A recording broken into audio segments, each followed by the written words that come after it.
Hello ma'am, my name is John Vincent B. Molines and I live here in Santo Cristo Hermosa, Bataan.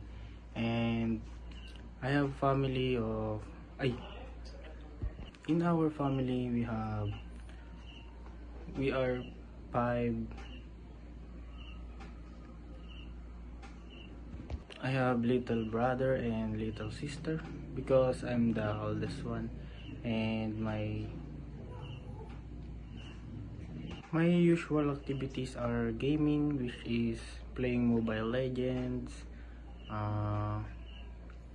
playing Valorant, and etc. And I chose this course because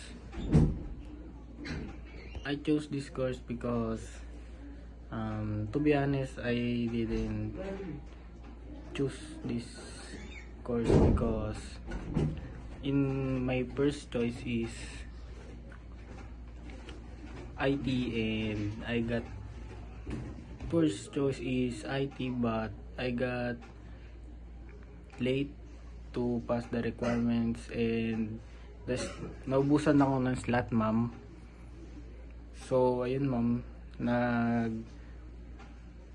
nalito ako sa admission, and then ayun, I'm enjoying this course because I love playing games, and this course is connected to that. So I love my expectation about this course is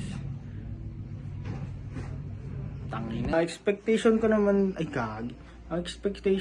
dito ma'am is masaya naman, and mukha naman pong marami akong matututunan ngayon. And ayun lang ma'am, thank you.